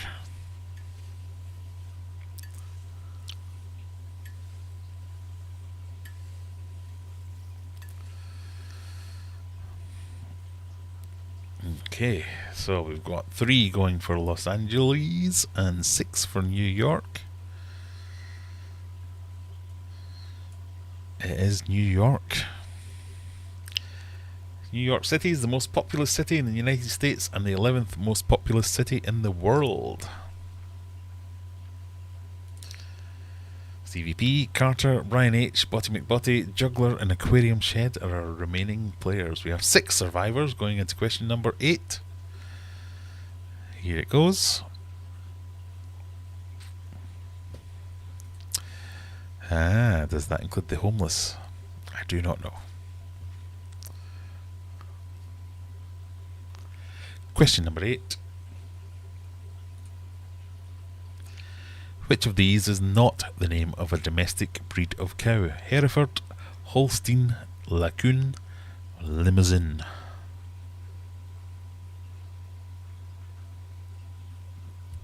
What's not a cow?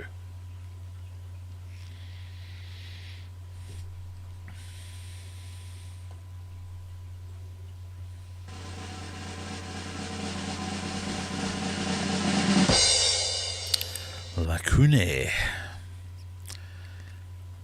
It's a breed of domestic sheep originating in southern France.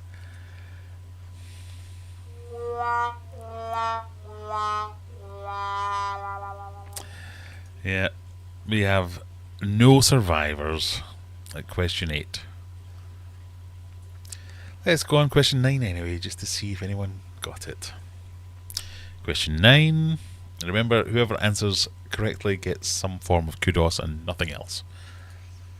What colour is the €100 banknote? Blue, green, red, gold.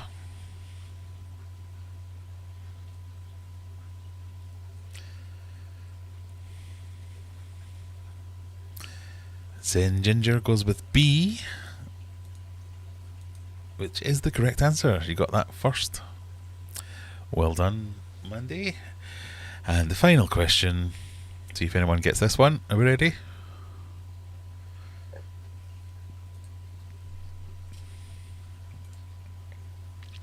What's the actual name of the bone found in farm birds like chicken and turkey, commonly known as wishbone? Is it the calcaneus, the furcula, the incus, or the scaphoid? Mandy goes D, scaphoid. Silver Creek goes B and wins it because it is indeed B. It's the furcula.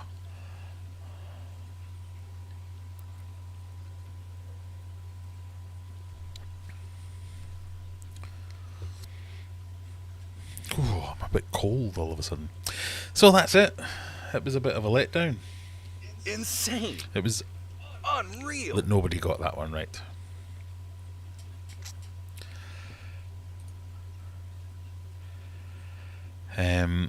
We're going to go on a short pause because I need a pee and it takes me quite a while to have a pee, so I'm going to put you on my break. Think of some questions to ask me while I'm gone and I'll be back in a second.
And we're back.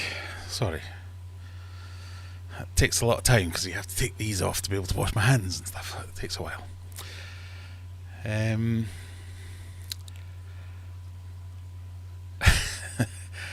It's not cold here. Got to 48 degrees centigrade. Wow. That's hot.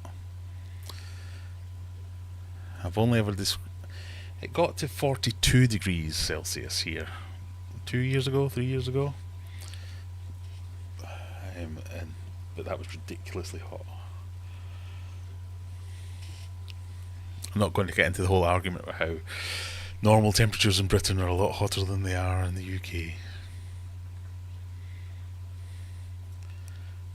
What is going on here?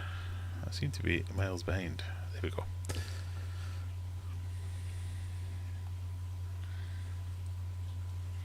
So, have we got anyone left, or is everyone gone because I've started taking pee breaks in the middle of it? You've got 10 minutes left. Any questions anyone wants to ask me? Now is the time to ask them. When does the boxing start?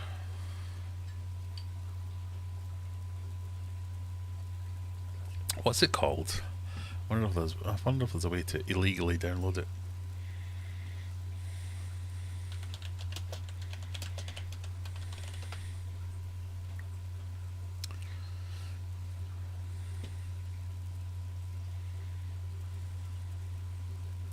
Fins and Furies boxing event.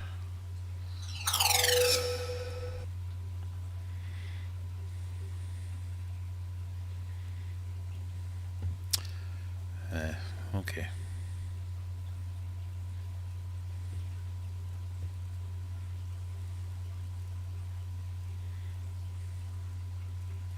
Normal temps in Britain are a lot hotter than in the UK. Is that what I said? That's not what I meant to say. Like, 26 degrees in the UK is hotter than 26 degrees in the US. That's all I'm going to say. And even Americans have said that.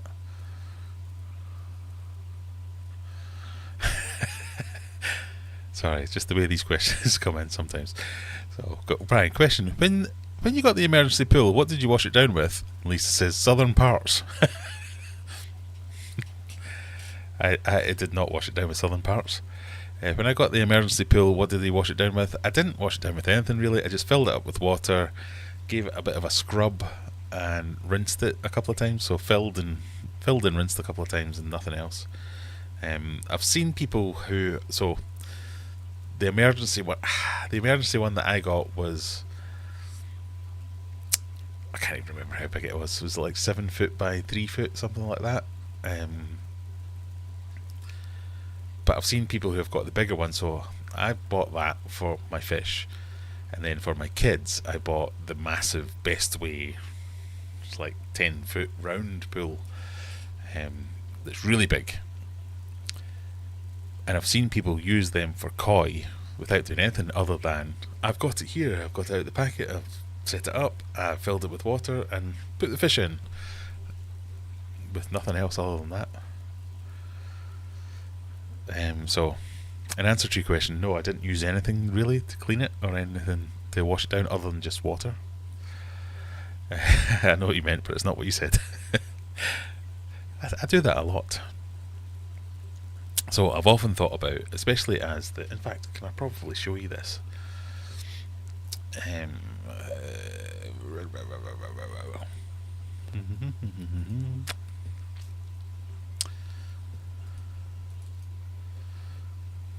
Right, this is the before and after of the thing that caused me the injury.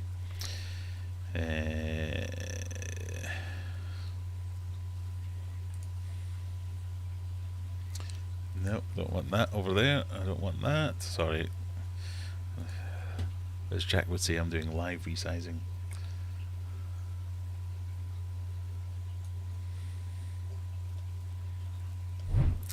So this was my conservatory before I knocked it down. So if you look at this, this is picture one, which is kind of halfway through the knockdown. So the wall went all the way across there. And this is me knocking down all these bricks. So all these bricks here, I now have.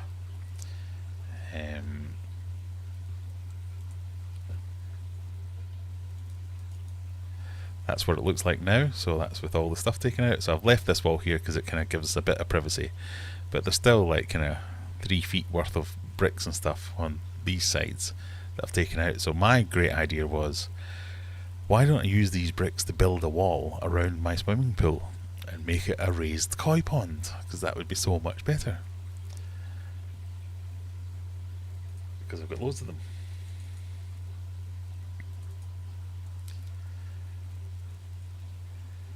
But these were the big bits. So for those of you interested in the history, this is the bit that I fell off, and this is where I got hurt. So if you can see here, there's kind of like layered terraces down to the bottom of the garden. It's the same on that side over here. And what I did was, me standing over there, thought, I know, I'll just jump up onto this little bit of wall here. Missed, fell on it, and then fell over it down here. So it's only like 3 feet, maybe 4 feet at most. So it's not like a massive fall. But that's what hurt. And it did hurt.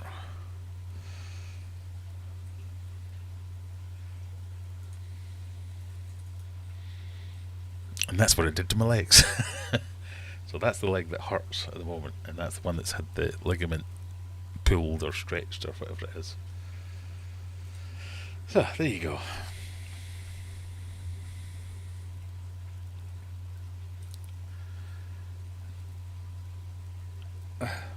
We've got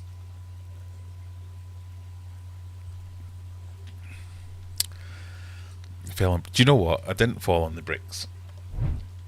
The thing is, I fell on the steps that go down from the front door down to the garden. So I fell onto like Yorkshire slabs, Yorkshire paving stones.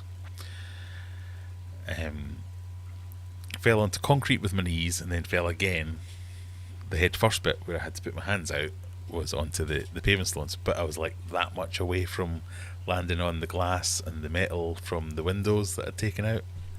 So I'm like that much away from. It was like a 2-stage fall. The first fall was like, oh, that really hurts. That's going to be sore on my knee. And then, oh my god, I'm falling off the end as well. No, this is going to hurt. And all I could see was all the like massive shards of glass. Oh, this is going to kill me. This isn't going to hurt. This is going to kill me. This will be fun. And just managed to miss it out of the way. So that was fun.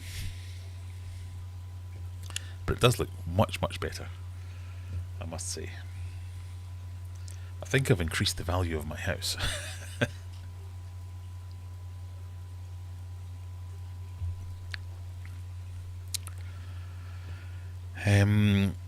Right, we've reached that time. I think we've got someone else coming along. What's his name?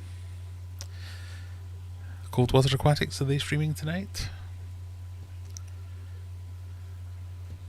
Don't see them.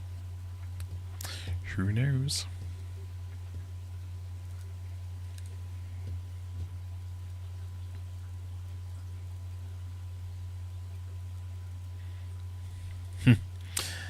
That much away from no more streams ever.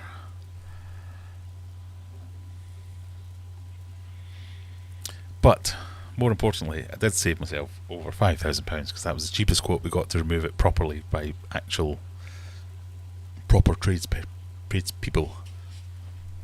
So it was a success, great success.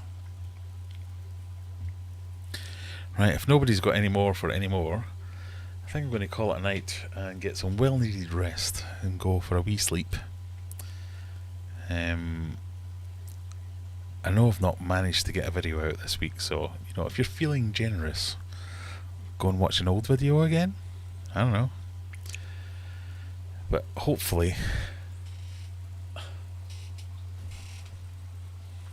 my next video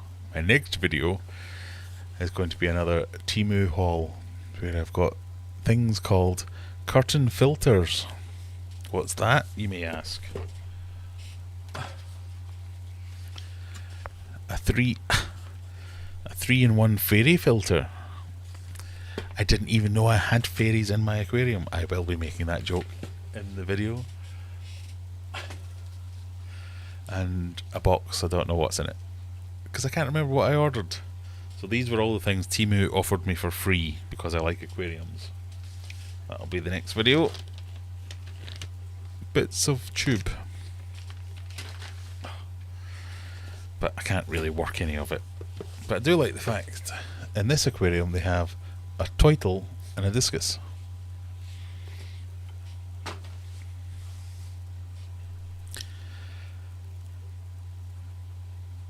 You get fairy cichlids.